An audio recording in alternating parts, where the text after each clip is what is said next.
Today, I'm going to share with you the top 3 transformational lessons that I learned from near-death experiences when I was 29 years old that completely changed the level of consciousness that I was living from and can do the same for you, can help propel you into a love-based consciousness in which you are filled with love within and without and experiencing higher levels of peace and bliss in your life.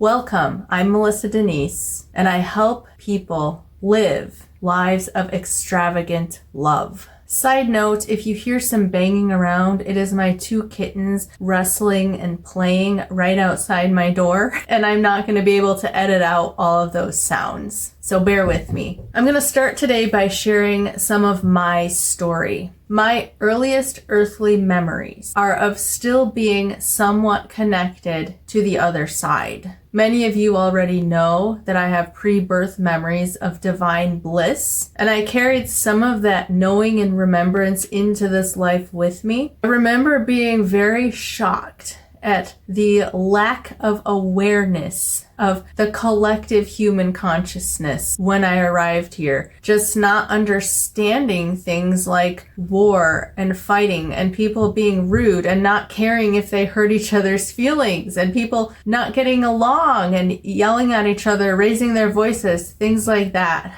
But I also have some beautiful memories of my dad introducing me to the Judeo-Christian faith. He had gone to school to become a pastor, and he was well versed in the ancient languages of Hebrew that the Old Testament of the Bible was written in. He introduced me to a beautiful, loving relationship with God, and I transferred my memories of divine bliss to the Christian God early in my life. I remember my dad teaching me all the names of God in the Hebrew language. El Elyon means God Most High. El Roy, the God who sees me. El Olam, the everlasting God. And my favorite, El Shaddai. My dad taught me that the name means God who is more than enough, or Almighty God, as it's translated in some versions of the Bible. And when I heard that name, it triggered strongly my memories of divine bliss, of this hurricane of light and overwhelming, all-consuming love. And I fell deeply in love with God as a little child. From that moment, my entire life became about knowing and experiencing God and trying to reconnect with that divine bliss from my memories. I remember living those early years of life in kind of a connection to that heavenly bliss still. My sister, who is 2 years younger than me, joined me earthside, and we've always had a really strong soul connection that carried over into this life. I just remember my relationship with her being so innocent, like we were 2 angels that had just arrived from the other side, connecting, which is really what we are, and a lot of children still remember this, but then those memories fade. At some point, some of the more dogmatic teachings of Christianity took hold in my life. As I grew old enough to understand what these teachings were, they changed the way that I viewed God. We're taught in Christianity that God cannot stand sin, sin being a breaking of one of the 10 commandments, and that God is so angry that his commandments have been broken that he had to send us to eternal torment in hell forever to right those wrongs. We're taught that we are sinners that deserve nothing but wrath and judgment. At least that's what I was taught. I was taught that we don't deserve love. We only deserve love because of what Jesus did. And we're taught that God is in heaven out there somewhere way beyond our reach, sitting on a throne like a king ruling over the world. I remember as a child, when we would get home at night and my parents would be getting my little sister out of the car, I would stand there and wait for them, and I would just throw my head back and look at the stars and wish that I could fall into the stars and go know this God for myself again. At that point, I had already made the distinction that I'm here and God's out there, and I had to go somehow find God. I embrace the Christian teachings wholeheartedly because it's what I was taught and programmed with, but also because I love the mystery aspect to it. The God of Christianity was described by the Bible to be all-powerful, very unpredictable, and even dangerous. I embraced this teaching because there was a part of me that remembered a love so incredibly powerful that a human form could not stand in its presence. I remembered being devoured by divine bliss. And I knew that what the Bible called wrath and danger was actually devastating bliss. I remembered what that felt like. So when I read the biblical passages of Moses and the burning bush, God sitting on the throne in Revelation surrounded by rainbow lights, and people falling face down in fear before the throne, while others were thinking wrath and judgment, I knew they had fallen face down because their body was in so much bliss that they couldn't handle it. So on one level, I embraced the teachings on judgment and hell because I just assumed they're a package deal that goes along with my faith. But on the other hand, I held this knowledge of unspeakable divine bliss that I didn't ever communicate to anyone because I didn't understand that other people didn't have this same experience or knowledge. It wasn't until I became an adult that I began to understand, wait a minute, other people aren't reading these passages the same way that I am. People of my generation started leaving the church in droves because they viewed the Old Testament God as basically a petulant toddler throwing a temper tantrum. And I began to understand, wait a minute, not everybody has the same memories or experiences that I do. I didn't realize that I was mixing up memories of divine bliss with man-made horrific religious teachings created and intended to control people. Throughout my childhood, there are some moments that really stand out to me when the remembrance of the bliss of divine union really shone through brightly and reminded me what my purpose was. The first one was when my parents took me with them to perform acts of service. A specific memory that stands out to me is when my mom and dad delivered boxes of Thanksgiving food to the doorsteps of low-income people. I felt so much joy in that moment. Unexpressible magic and joy. I felt again what it feels like to be in the light. I had another profound moment when I read the book The Christmas Carol by Charles Dickens. Now, the message of The Christmas Carol is that simple acts of love and kindness are the only thing that is required. It's enough to change somebody's heart. It's enough to change the world. But as a Christian being raised in the church, I had been taught this message is wrong. It's actually accepting Jesus that will change your heart. And so every time the Christmas Carol was played in a church setting, they always changed the message to put in the Christian gospel. But as a young teenager, I got a hold of the book and I read it myself. And I remember having this profound divine connection when I read that book and having this experience of, oh wait, that's the truth. It's not about the gospel message. It's about simple acts of love and kindness, about loving each other. That's all that's required, is that we love each other. And I found such peace in that moment. I had multiple moments like these scattered across my childhood, but they weren't enough to cause me to awaken enough to really challenge my religious upbringing at that point. As I grew into a teenager, there was kind of this weird dichotomy going on where there were these two different versions of God in my mind.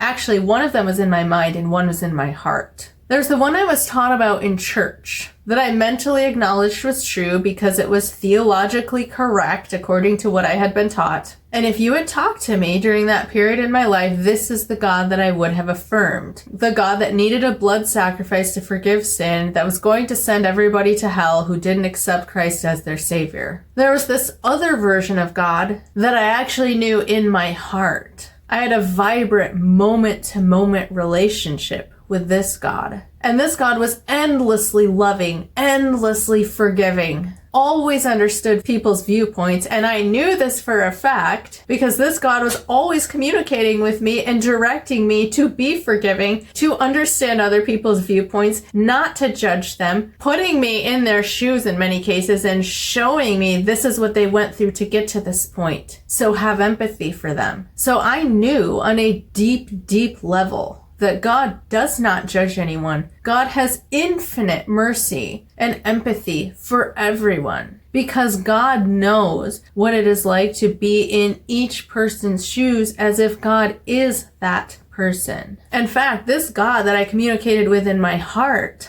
told me on more than one occasion that if I did not forgive a specific person in my life, I couldn't progress in my own spiritual development because this person was also God's child just as much as I was. So really, I had this huge cognitive dissonance that kept me verbally affirming the God of the church while actually following the teachings of the God in my heart. I actually, as a side note, think that a lot of Christians are there. A lot of Christians are incredibly loving people, but their doctrine and what they say they believe does not actually align with their personal beliefs and actions. And this is why, when I discovered near-death experience accounts at the age of 29, it was a done deal for me. I didn't even have to wrestle with giving up my Christianity. My deconstruction was a painless process that happened over the period of a couple of weeks. Because I discovered in NDE accounts the very same God that I had known in my heart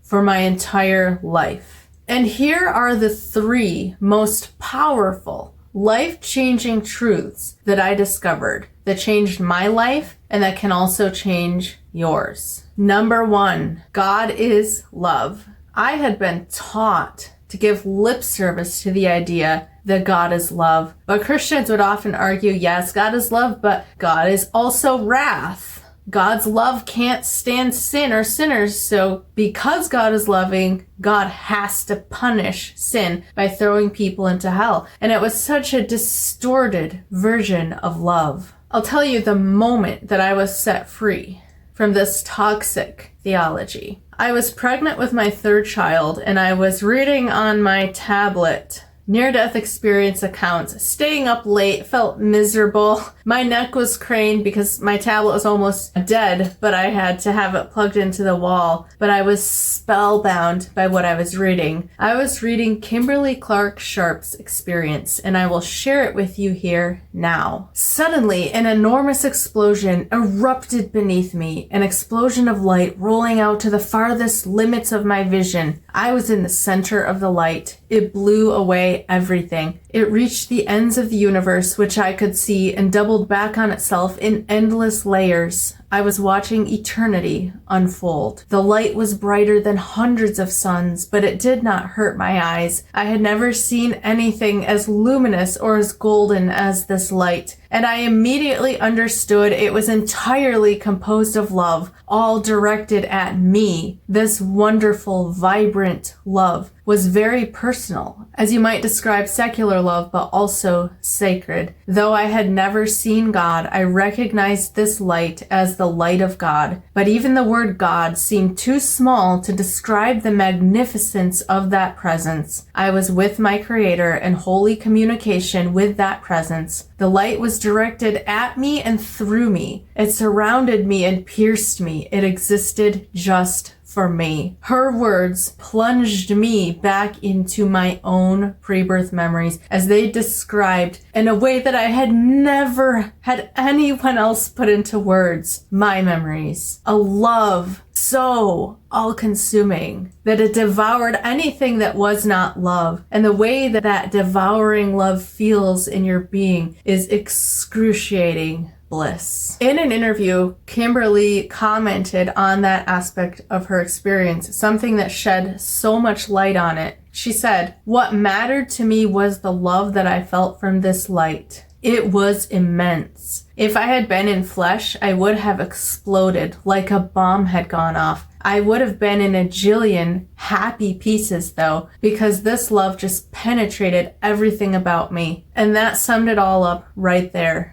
for me. God is love. And that love does not include wrath. It doesn't include anger and hatred, because love is self-sufficient. It is self-sustaining. It exists in all of its expansive, infinite power and strength, and is not dependent on anything else outside of it. It can't be affected or changed or marred by anything else outside of it. It is enough. As my dad taught me, God that is more than enough. A presence that is so powerful and so secure in itself and so beautifully unfolding what it is, that it heals anything that it touches with an embrace of divine bliss. It doesn't have to punish sin, because it can transform anything that is less than the mark of divine love. So if this is the foundational truth of the universe, that God is love, then there's a couple other truths that follow underneath this one. The first is that if God is love, the universe is a benevolent and safe place. As many near-death experiencers assert, we are here to grow and learn, to have experiences, to have fun, to evolve, or just simply to see what it is to be human, to experience the contrast, that which we are not, so that we can expand. And how can there be any judgment in that? What I experienced, this is a story for another day, but in my own out-of-body experience, what I've been calling God, Source, the Creator, looks at all of us as a grandparent looks at their toddlers. We're in a playground, children learning to walk. And there's infinite love and understanding and humor, especially humor. The humor stood out to me in my own experience, and so many other experiencers talk about this. We are so supported. We are so understood. It is safe to learn and grow. It is safe to make mistakes here. And the second sub-point here is that if God is love and the universe is benevolent, everything is understood, because love always empathizes. Love always puts itself in the other person's shoes. And at the same time, all mistakes will be brought into balance. This is the law of karma. Every action has a consequence or a reaction, an equal and opposite reaction. So rather than punishment, the law of karma allows us to experience the fair consequences to our actions to help us learn empathy and expand our awareness of how our actions are affecting other people. What more just system could there possibly be? This system ensures that all beings are understood, accepted, and supported, and receive exactly what guidance from life they need when they're ready and able to accept it, in the way that they can best accept it. And also that all wrongs will be made right. There could not be a more brilliant system. If you want to awaken into love-based consciousness and you want to experience divine bliss in your life, then ultimately this is the only truth that you need to know. That's it.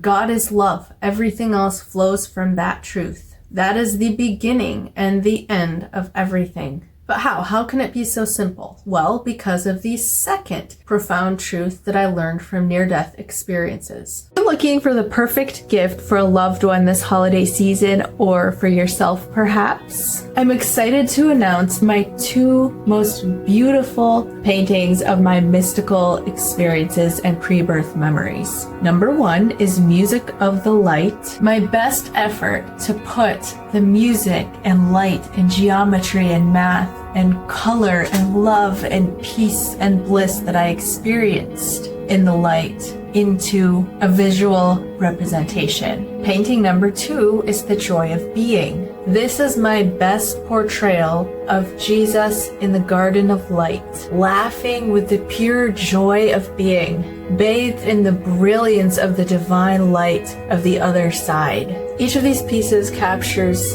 a deeply personal spiritual experience that is shared by so many who have experienced these things. So if you want a visual representation of your spiritual experiences or of the near-death experience stories that you've heard, these paintings are designed to bring the mystery and the magic of the other side into your space. Check here for the link or find it in the description box or go to lovecoveredlife.com. Number two, Everything is divine. Or we could replace that word divine with God. Everything is God. Everything is one. Or if God is love, then we could say everything is love. The most transformational near-death experience account that taught me this truth is that of Nancy Rhines. I'm going to share with you here what she has to say about what she was shown about the building blocks of reality in her near-death experience. The structure of heaven is built on love, but also the structure of this earthly realm is also built on love. The physical is built on that divine love. And she showed me this kind of a vision of what that looked like, kind of down at, I think, like the nano level, like the really tiny, minuscule level. And it really looked like almost like a crystal. So if you were to take, I don't have any crystals here with me. I'm a geologist, by the way, so I've got rocks all around me. But if you look at like a quartz crystal or something and you were to zoom in on it and zoom in on it and zoom in on it with like an electron microscope, you'd see each crystal has a very regular pattern of what we call a crystalline lattice structure. What it is are energy bonds of all the different little atoms and molecules within that crystal. So like if there's two, atoms here, they bond themselves together via electromagnetic force. But what she showed me was that electromagnetic force that forms the lattice work of crystals here, you can think of that as the lattice work of the entire universe, not just this physical universe that we perceive of as physical, not just that spiritual part of the universe, but all of it. Everyone is connected to everyone else in this lattice structure via these, that divine love energy. It's that energy of divine love that binds us all together. It was like a multi-dimensional spider web. The spider's webs were of energy, and it was that energy of love that connected us all together. But not just as people. It was also the rocks, the trees, the animals, the planets, the stars, everything, not just humans. And that was like a big revelation for me. Like, whoa, wait a minute, we're connected to all of it? All of it. But it's all just that pervasive energy field. I consider it now like an energy field of what I call divine love. Some people call it like a divine consciousness. And that could be another term for it, or the divine matrix. But there are several different terms that all describe that same. Here's a quote from one of my favorite interviews with her that I discovered when I was 29 years old. That divine love is here through us, all through us. But it's what I learned in heaven. That divine love was somehow forming the scaffolding or the structure of that place. So it was really an integral part of life there, if you will, that sense of love. But it's here too. And so that pervasive love is forming a structure here too. And we can learn to tap into that and to use it and to explore it if we like. It's here, not somewhere else. And that simple phrase was transformational for me. It became one of my life's sayings. It's here, not somewhere else. As Jesus said in the Gospels, the kingdom of heaven is here. In the Gospel of Thomas, he actually says, the kingdom of heaven is spread out upon the earth, but people do not see it. And his entire message is about a perception shift that's needed to enter into the kingdom of heaven. We have to become like little children. The way that we see and experience reality has to change to be one of innocence and unconditional love and forgiveness like a child. The introduction to one of my favorite spiritual texts, called A Course in Miracles, says this: the Course does not aim at teaching the meaning of love, for that is beyond what can be taught. It does aim, however, at removing the blocks to the awareness of love's presence, which is your natural inheritance. The opposite of love is fear, but what is all-encompassing can have no opposite. Therefore, the Course can be summed up very simply in this way. Nothing real can be threatened. Nothing unreal exists. Herein lies the peace of God. The idea is that this reality is made of love, that we are literally consciousness condensed into love on a metaphysical level, condensed into light. And quantum physics is now talking about how packets of light actually make up the physical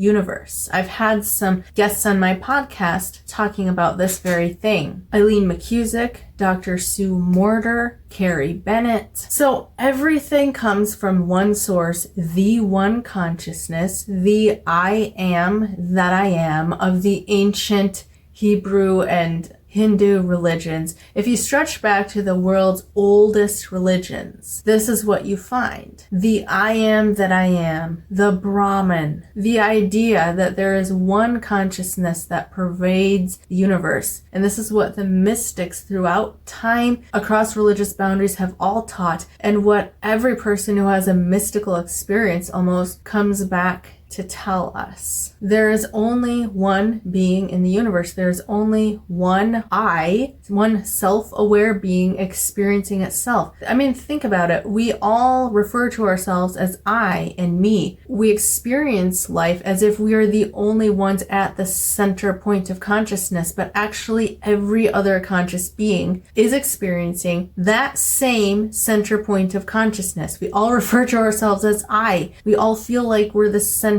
of our own story, but we're all experiencing the same I. It is the same me, the same being looking out infinite sets of eyes. In the words of St. Francis of Assisi, the one I am looking for is the one that is looking. And again, many near-death experiencers have experienced this. We have Renee Pasarov. When she expanded out of her body and floated up above the earth, she heard the song of creation, and this is what she said about it. I could see and feel and beat with the same heart as every individual that was living on this planet, as every amoeba that was swimming in the ocean. I could feel and hear the notes of this wonderful, grand, universal song that enveloped the whole earth. I felt that nothing exists without a purpose or without a note to sing in this grand, single, universal symphony, and I began to sing my note. I began to sing, really, I am. That's the only words I can use, but it wasn't I am in the sense of self. It was I am one and of you. I love you. I am connected to all of you and in harmony with all of you. And this was an expression of love and an expression of the divinity of all creation. And here I'll place another short clip of an interview that I did with Jeff Olson, who also experienced this I am presence and came to the knowledge that everything is divine. Here's God, behind me, and he's holding me. And when those arms came around me, it felt as if we all became one. In fact, it felt like I became God. And that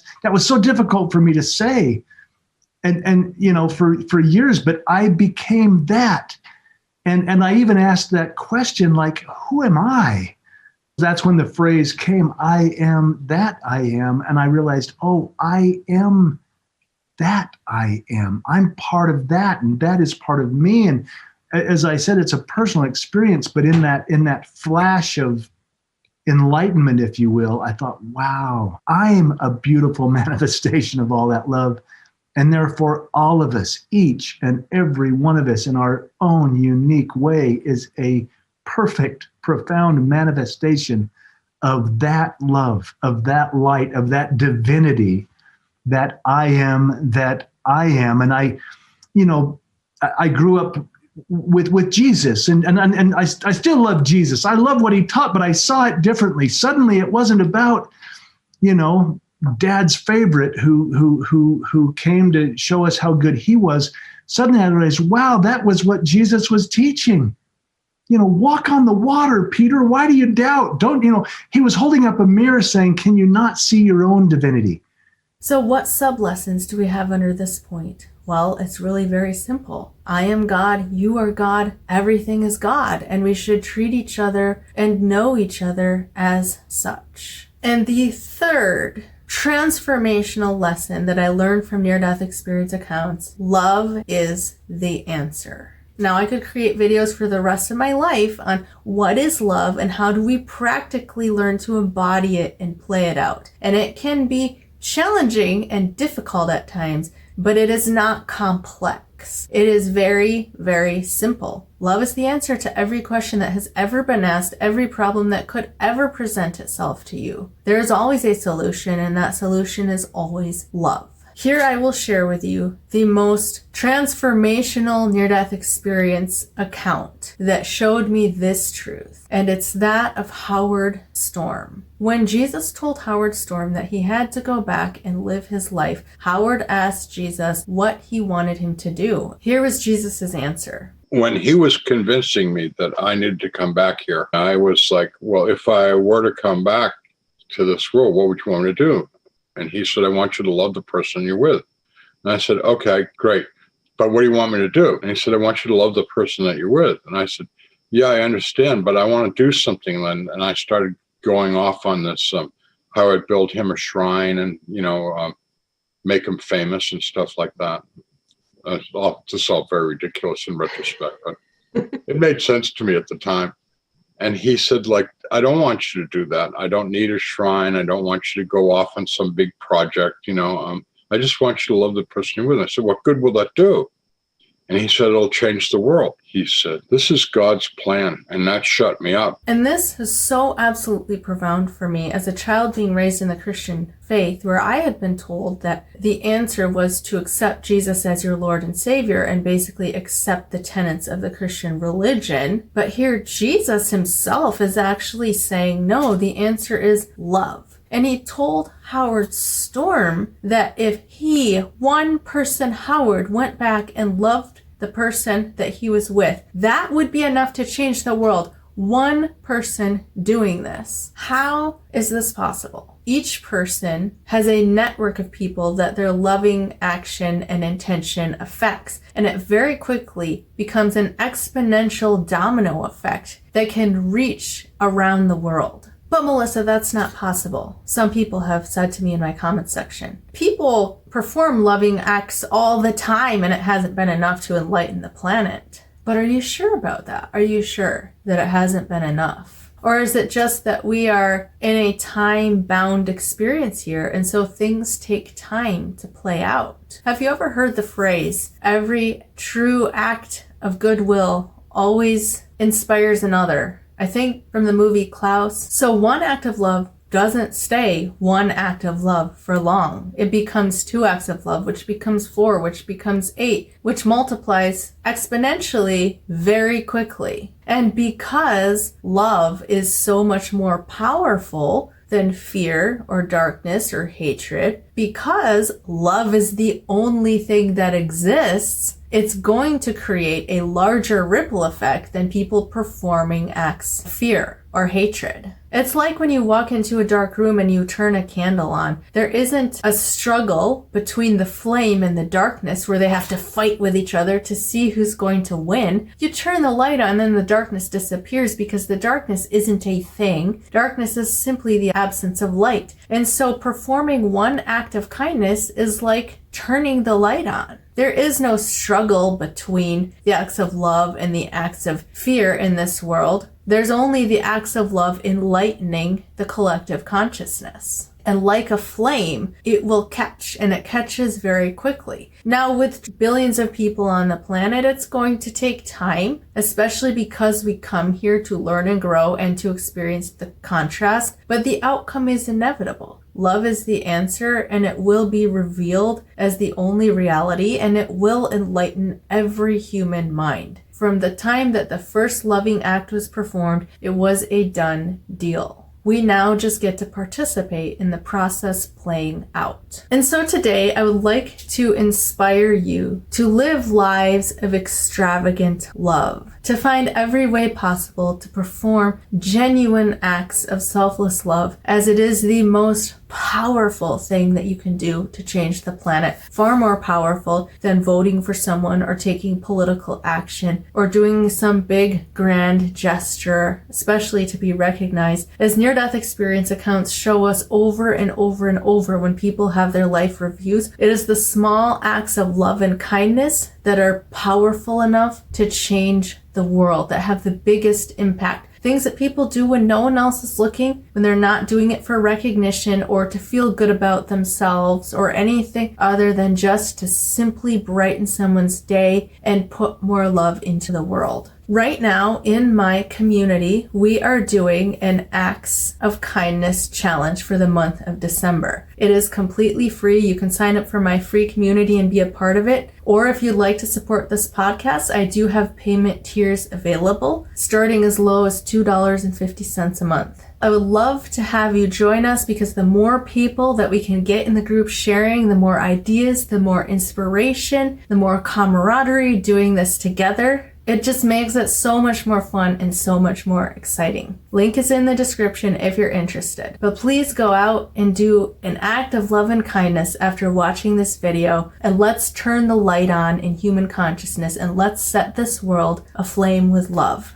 Go live your most extravagantly loving life, and I will see you next time. Thank you for watching. Thank you for watching the Love Covered Life podcast. I'd like to invite you to subscribe if you love this video. Your likes, comments, and shares are so appreciated to help boost this video in the algorithm. If you're looking for deeper connection and support, you can join my Pay What You Can online safe haven community space, Love Covered Life Sanctuary, for as little as $2.50 a month. It's the best way to financially support this podcast. You can also shop my paintings and my merch at lovecoveredlife.com. My paintings are my best attempt to put my spiritual, mystical, pre-birth memories and experiences into a visual representation so people can experience them along with me. And all of my merch is vegan, cruelty-free, non-toxic, and sustainably produced using organic materials, renewable energy, and ethical practices. If you're feeling stuck and overwhelmed in life, my course Alchemy is your step-by-step guide to a spiritual awakening into heart-based consciousness and manifesting the life you love. Finally, check out my other YouTube channel, Melissa Denise, where I share my own insights and teachings. And you can also find the audio version of this podcast on Spotify, iTunes, and Apple Music. Be loved, be happy, be at peace, and thank you for watching.